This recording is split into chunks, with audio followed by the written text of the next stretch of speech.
What's up, YouTube? Georgia Silver Hunter back, and as you can see, we've got a lot of customer rolls to hunt.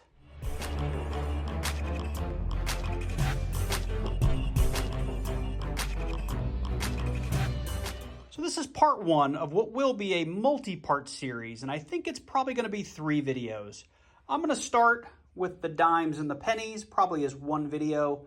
We'll move on to doing all these nickels. It's actually a full nickel box. It's just all customer rolls except 1 or 2 bank wrapped. And then I have a full $500 worth of customer wrapped quarters. That will probably be video number 3.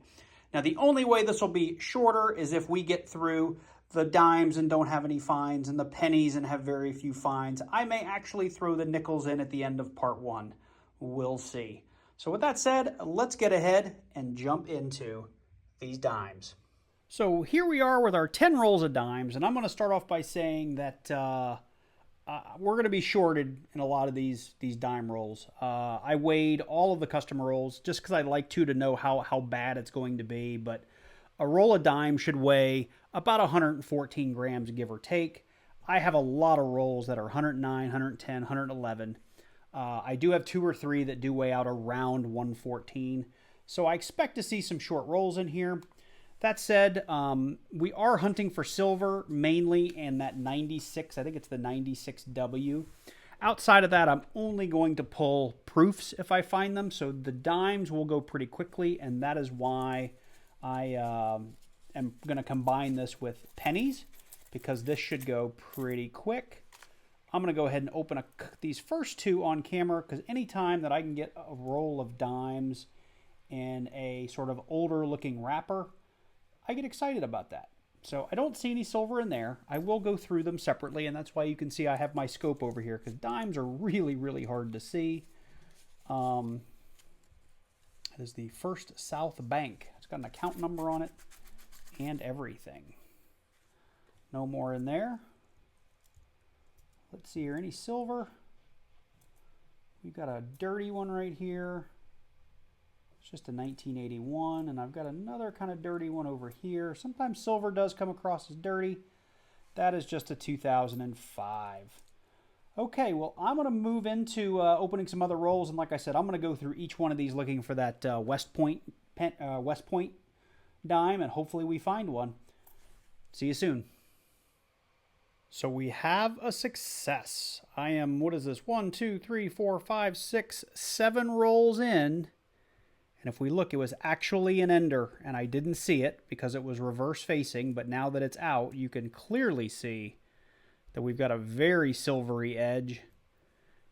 If we look on the reverse, we don't have a mint mark, so even that would not have given it away. But it is a 1964 90% dime. That, I'll take it all day. We only had $60 in dimes. Even finding just one, I've done an entire box of dimes and not found a silver, so I will take it. 1 piece of silver on the hunt already. Loving it. Like I said, I will go through the rest of these. I just kind of wanted to get them all dumped out and see if we found any silver. So I just opened the very next roll, and I have something really suspicious in here. You can see it right here. It does look silvery, but it doesn't look thick like the 1964 dime. So either, I think we've got, maybe something really old like a mercury dime or something with just a lot of wear on it. Let's check it out. It's Canadian. 1867 to 1967. Okay, so I don't know what, it's Canadian, obviously. It's obviously a Canadian dime. But I don't know the first thing about this. So if I'm not properly excited, I'm going to have to go on camera and do a little bit of reading. It does look really well worn, but it's obviously Canadian. I'm going to bet it's silver as well, just by the edge, and it was made in 1967, and a lot of Canadian silver is, I believe, 80%. So let me go check it out. Okay, well, I did look it up. It is 80% silver. It does weigh, according to Numista, it weighs 2.33 grams, and the other 20% of the coin is copper. So I don't see any errors listed on Numista. I did do a quick eBay search, and there's somebody claiming to have an error. This one's not in the best of shape, But like I said, I'll continue on through the hunt, and if I find that there's something I should be excited about, I will come back and let you know. But I did verify it is 80% silver, and I'm excited to have it. That's 2 silvers and $60 worth of dimes. We're just about done going through those dimes. I do have one under the scope, and dimes, if you've never hunted them, are really, really hard to look at. So a lot of them, if I can't tell immediately what they are, they end up under the scope. And we have a 2009 Denver. This is one of the lower mintage ones. The 2009 Denver only had 49.5 million minted, so I'm going to keep this one aside. Even though it's in pretty bad shape, it is a low mintage dime. So that's going to wrap up our dimes. I ended up, after getting through the hunt, I fed everything through my Royal Sovereign coin counter and got everything re-rolled and put back in the wraps that the coins came in. We do have that 1964 90% silver. We have that 1967 Canadian dime, which is actually pretty cool. I don't think I have one of those. That's 80% silver. And of course, we did hang on to one 2009 Denver because it is a low mintage year. Here were the leftover dimes. I think I lied earlier in the video. I said I had $60 worth of dimes with the wraps. There's 60 up here right now. I have one extra wrap, and this is $3.80 worth of dimes. If we add these 3 back in there, that would be $4.10 worth of dimes.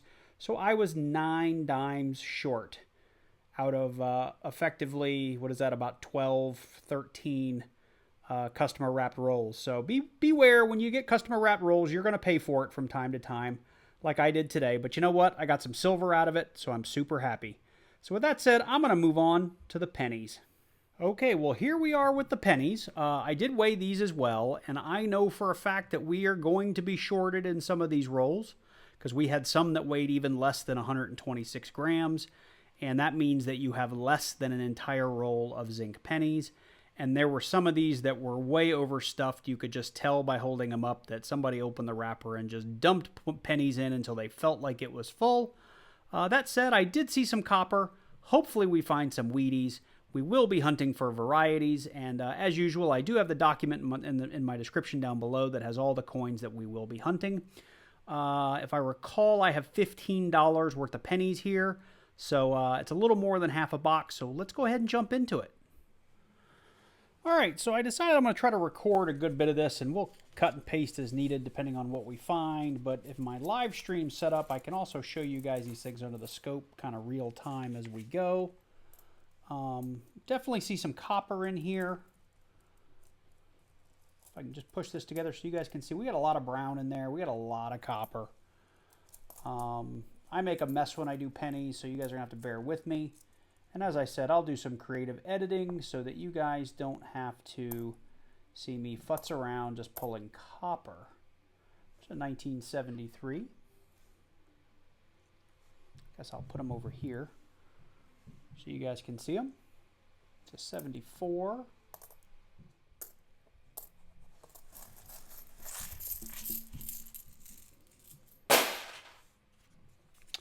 Go with roll number 3. Let's see what we have in here. We're just right on the pour out here. Hopefully we'll get lucky and find something cool. So I see some copper in there. We got one really dark one, and look at that. We have our first wheat penny. As you can see up here in the corner, we have found quite a bit of copper. I do have one nice copper. It's a 1976 that I pulled. But here we have a really burnt up and crispy 1951 D. And I know my scale's in the way. Here, let me maybe slide it over here so you guys can see the number on it.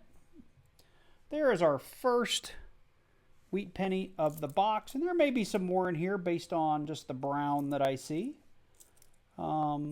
Let's just kind of go through some of this together, and I'll fast forward if we don't find anything.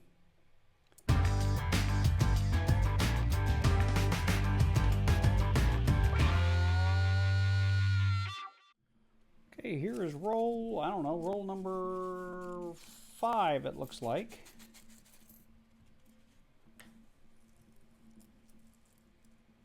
Oh, we got something interesting in roll number 5. Hopefully you can see it right there.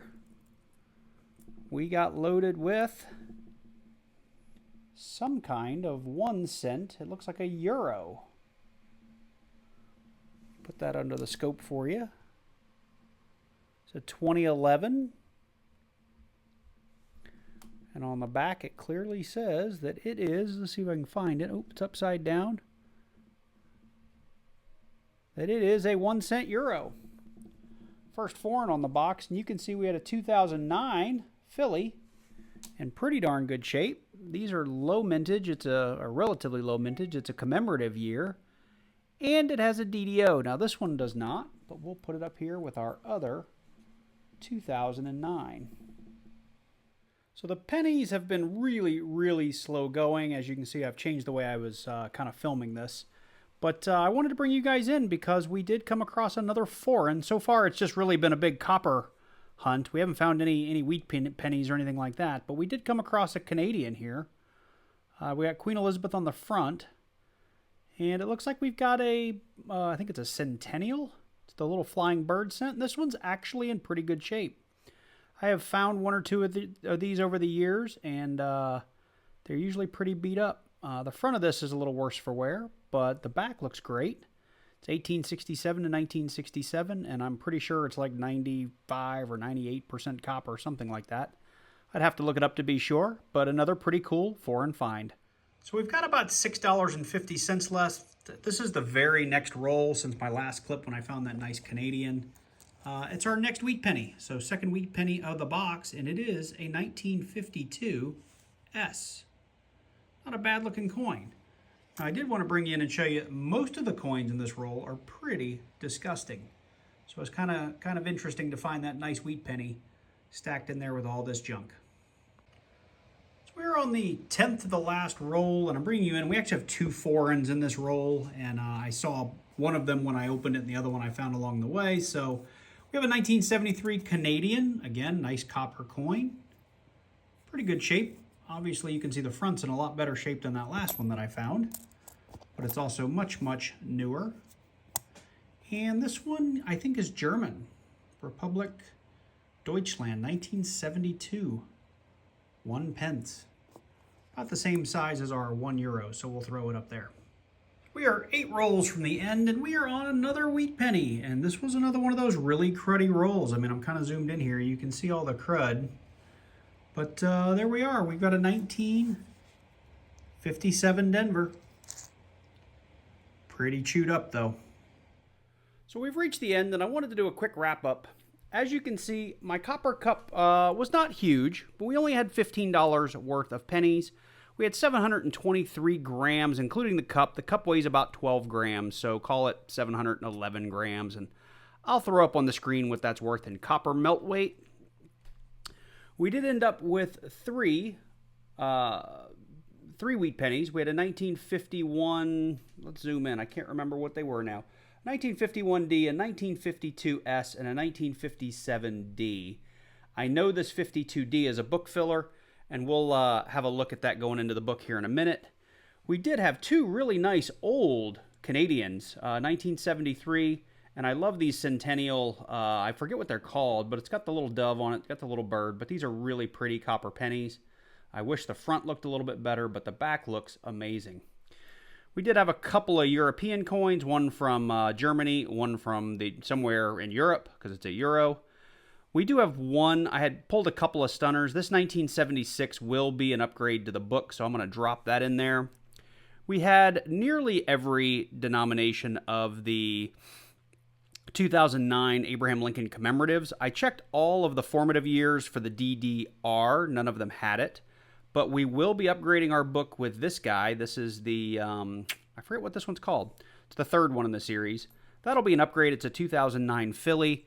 And while it's not pretty, it is a book filler. This is the early childhood, and it's really ugly, but I did need a 2000D. So we'll have a look at what that looks like dropping into the book here.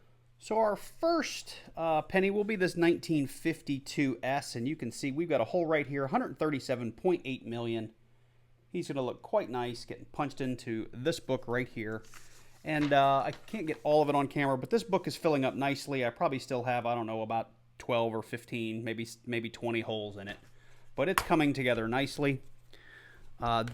This next book, which is the 1975 to 2013, is just about full. Actually, this one coin this last coin completely fills the book. And this is that really ratty 2009 early childhood, but it is a 2009 D, and I did need that. I do believe that this is a slight upgrade to the coin I have in here. I checked them under the scope prior to filming this, so I know that it is an upgrade, at least by my standards.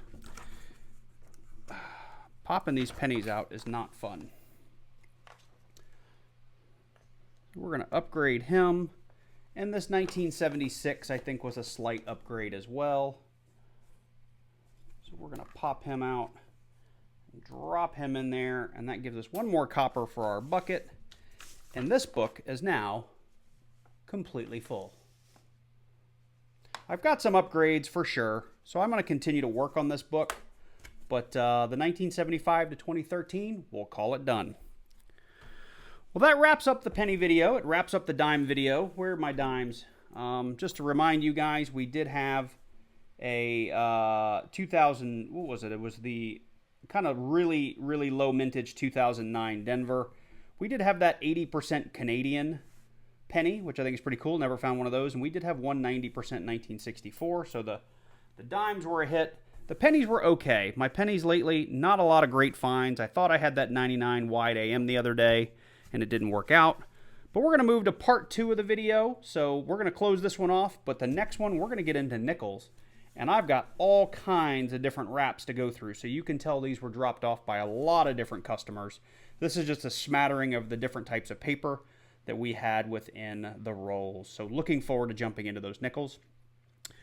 Make sure you guys stay tuned for part 2, and there'll be a part 3 because we've got $500 worth of quarters to go through as well. So if you're new to the channel and you don't want to miss part 2 and part 3, make sure you drop down below this video and click on that subscribe button. Then click on that little bell and select all so you get notified as soon as I drop part 2. With that said, while you're down there, click on that like button and leave me a comment. I'd really like to hear from you guys. So with that said, you guys take care, and I look forward to seeing you in the next one, which will be part 2.